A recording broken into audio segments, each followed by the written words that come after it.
अस्सलाम वालेकुम everyone, welcome to my YouTube channel the magical world of mathematics. आज हम क्लास 9 का यूनिट नंबर 9 स्टार्ट करेंगे जिसका नाम है introduction to coordinate geometry.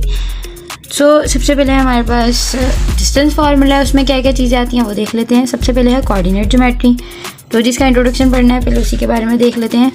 The study of geometrical shapes in a plane is called plane geometry, यानी कि हमारे पास जितनी भी ज्योमेट्रिकल शेप्स हैं like triangle, square, rectangle, parallelogram और बहुत सी हैं सर्कल, ओवल, तो जितनी भी ज्योमेट्रिकल शेप्स हैं अगर हम उसको एक प्लेन में स्टडी करते हैं, प्लेन में यानी कि 2D में। 2D मीन्स जिसमें पहली चीज़ के इसमें कोई भी चीज़ मतलब जो ये सरफेस है वो बिल्कुल फ्लैट होगी, उसमें थोड़ी सी भी थिकनेस नहीं होती है।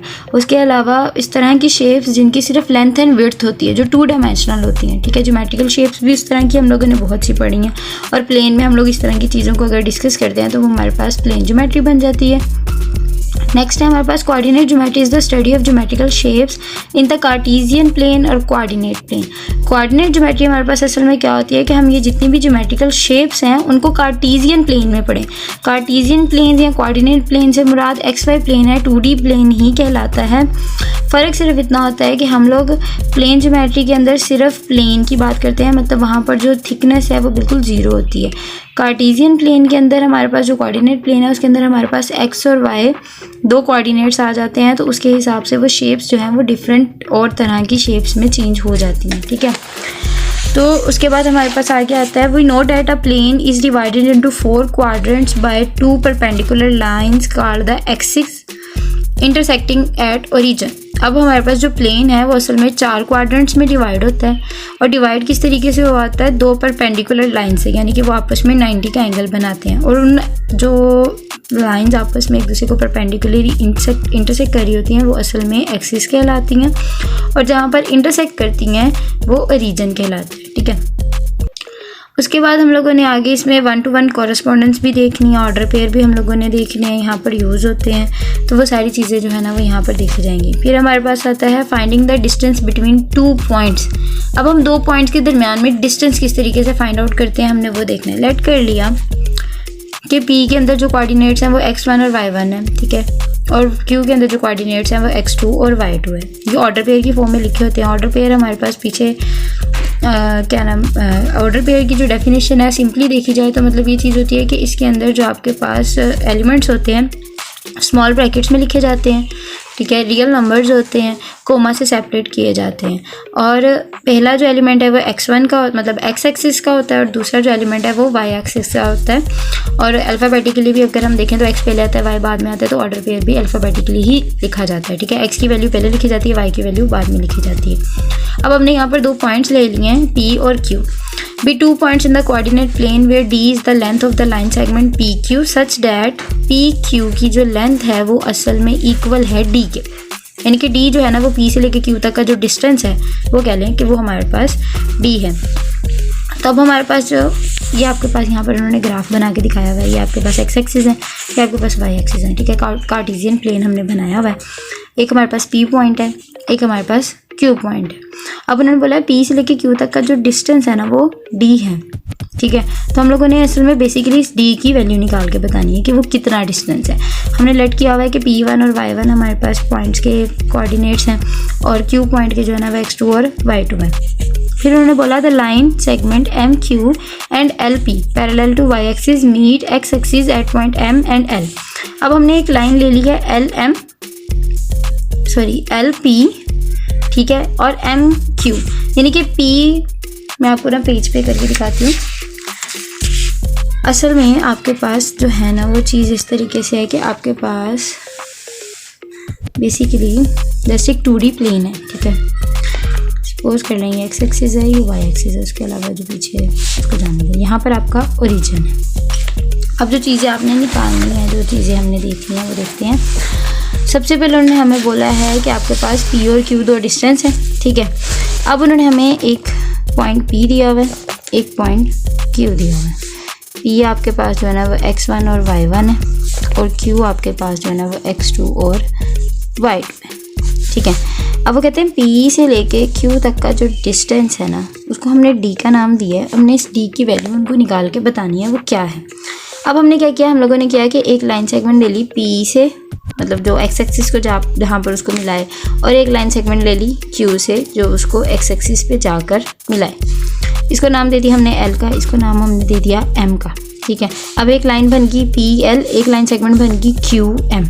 यही चीज़ यहाँ पर उन्होंने लिखी हुई थी, the line segment M Q and L P parallel to Y axis. दोनों की दोनों लाइंस वाई एक्सिस के पैरेलल हैं और एक्स एक्सिस पे मीट कर रही हैं। जो एम क्यू लाइन है वो पॉइंट एम पे मीट कर रही है और जो एल पी लाइन है वो पॉइंट एल पे मीट कर रही है, ठीक है। उसके बाद उन्होंने क्या बोला है, अब इनके जो कोऑर्डिनेट्स हैं, अब इनके जब पॉइंट्स जो बनते हैं वो हमने लिखने हैं। एल के लिए जो पॉइंट बनना है, अगर एक्स एक्सिस पे है तो इसका मतलब सिर्फ और सिर्फ एक्स एक्सिस की वैल्यू होगी, वाई एक्सिस की वैल्यू जो है ना वो जीरो हो जाएगी। एक्स एक्सिस पे वाई की वैल्यू, वाई कोऑर्डिनेट सारे जीरो हो जाते हैं। इसी तरह एम पे जो वैल्यू है वो एक्स एक्सिस पर तो होगी लेकिन वाई एक्सिस के लिए वैल्यू जीरो हो जाएगी। अब ये जो x1 और x2 है वो हमने यहाँ से लिया है और यहाँ से लिया, ठीक है, Q और P पॉइंट से।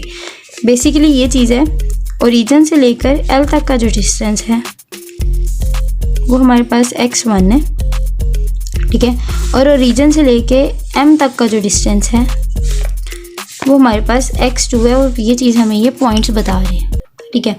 अगर हम लोग इसके पैरेलल लाइंस ले सकते हैं y के पैरेलल, तो हम x के पैरेलल भी तो ड्रॉ कर सकते हैं ना। x के पैरेलल अगर हम लाइन ले, एक तो एल एम आपस में मिलेंगे, ठीक है, वो तो पहले से ही एक्स एक्सिस पे। एक ये पॉइंट जो है P पॉइंट, ये भी तो पैरेलल ड्रॉ हो सकता है ना, यहाँ पर कहीं आएगा। इसको हमने नाम दे दिया n का, ठीक है। अब देखा जाए तो यहाँ पर ये एक 90 का एंगल बना रहे हैं, परपेंडिकुलर बन गया। अब जो आपके पास L और M लाइन है, अगर हम इसका देखना चाहें, इसको अगर हम करें कि हमने कहा कि O से लेके L तक का डिस्टेंस हमें पता है, O से लेके M तक का डिस्टेंस हमें पता है। अगर हमें L और M के बीच का डिस्टेंस निकालना हो तो हम क्या करेंगे, हम ज़्यादा में से कम को माइनस कर देंगे। मोड में इस वजह से लिख रहे हैं, एब्सोल्यूट वैल्यू इस वजह से यूज़ कर रहे हैं क्योंकि हमारे पास जो डिस्टेंस है वो कभी भी नेगेटिव नहीं होता, ठीक है। तो हम क्या करेंगे, हम ज़्यादा में से कम को माइनस कर देंगे, x2 में से x1 माइनस हो जाएगा।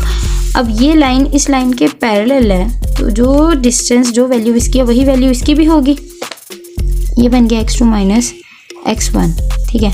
अब Q से लेके N तक की जो वैल्यू है वो भी हमने बतानी है और N जो पॉइंट है वो भी हमने बताना है। पहली चीज़, N पॉइंट की वैल्यू x एक्सिस के अलोंग अगर देखा जाए तो वह x2 बनती है और y एक्सिस के अलोंग अगर देखा जाए तो P पे y कोऑर्डिनेट y1 था तो N की वैल्यू y1 बन गई, ठीक है। अब बारी रहेगी Q और N के दरमियान में जो डिस्टेंस है ना वो कितना, ठीक है। अब हमें वो नहीं पता। अगर O से लेके L तक का जो डिस्टेंस है वो x1 है तो दैट्स मीन कि अगर हम लोग यहाँ से ये लाइन यहाँ पर कहीं ड्रॉ करते हैं, सपोज कर लेते हैं, हम इसका नाम S दे देते हैं, ठीक है। और अगर हम इसको यहाँ से पैरेलल मीट करवाएं और यहाँ पर ले आएँ तो सपोज कर लेते हैं इसको हम T का नाम दे देते हैं। तो O से लेके S तक का जो डिस्टेंस है वो 1 कहलाएगा और O से लेके T तक का जो डिस्टेंस है यानी कि यहाँ से यहाँ तक का जो डिस्टेंस है वो y2 कहलाएगा, ठीक है।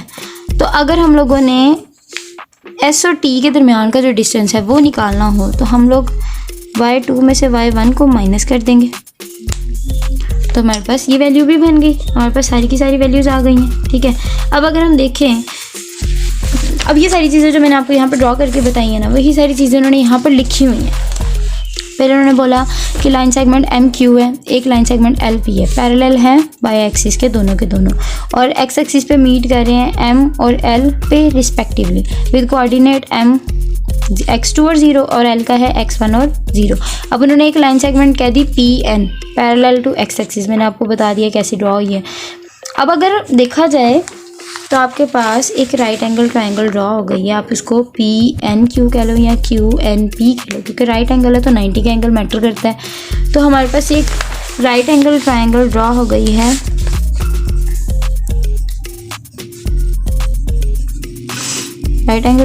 हुई है PNQ, ठीक है। अब N से लेके Q तक का जो डिस्टेंस है वो हमारे पास है y2 माइनस y1 और P से लेके N तक का जो डिस्टेंस है वो हमारे पास है x2 माइनस x1, ठीक है। ये चीज़ें हमने यहाँ पर निकाली हैं, मैंने आपको भी बताया। हमें P और Q की वैल्यू निकालनी है। भाई अगर राइट एंगल है हम लोग पाइथागोरस थ्योरम यूज़ कर सकते हैं, ठीक है, और हमने वो चीज़ पढ़ी हुई है कि अगर हमें 2 साइड्स का पता हो तो हम थर्ड वन निकाल सकते हैं। अब देखा जाए तो P और Q असल में D है, यानी कि हाइपोटेनियस है, बेस भी हमारे पास है और परपेंडिकुलर भी हमारे पास है। हम यहाँ पर लगाते हैं पाइथागोरस थ्योरम।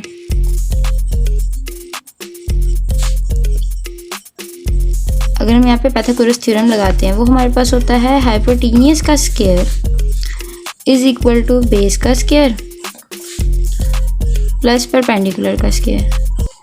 और हाइपोटेनियस जो है, मैंने अपने यूनिट नंबर 15 का जो मैंने आपको पहला लेक्चर दिया था उसके अंदर मैंने हाइपोटेनियस के बारे में काफ़ी डिटेल में सारी ये चीज़ें समझाई हुई है, तो आप मेरा वहाँ से देख सकते हैं लेक्चर, वो डिस्क्रिप्शन में आपको लिंक मिल जाएगा। ठीक है, वैसे भी हमने पाइथागोरस थ्योरम हम 7-8 क्लास से स्टार्ट कर देते हैं, तो यहाँ पर हम वही लगाएंगे। पी क्यू हमारा हाइपोटेनियस है, ठीक है। अब बेस हमारी क्या है, पी एन, तो यानी कि हम पी एन का स्क्वायर लेंगे प्लस परपेंडिकुलर हमारा है एन क्यू, तो हम उसका स्क्वायर लेंगे। अब बेस की वैल्यू जो हमने लेट की हुई है वो डी है, ठीक है। पी एन की वैल्यू हमारे पास क्या आएगी, x2 माइनस x1 का स्क्वायर, यहाँ पर डी का भी स्क्वायर आ जाएगा, प्लस एन क्यू हमारे पास क्या परपेंडिकुलर, उसकी वैल्यू हमारे पास है y2 माइनस y1 का स्क्वायर, ठीक है। हम लोग मोड सिर्फ और सिर्फ इस वजह से यूज़ कर रहे हैं कि हमारा डिस्टेंस जो है वो कभी भी नेगेटिव नहीं हो सकता, ठीक है। अब हमारे पास हमें सिर्फ डी की वैल्यू चाहिए, हमारे पास डी स्क्वायर की वैल्यू है, हम क्या करेंगे, टेकिंग स्क्वायर रूट,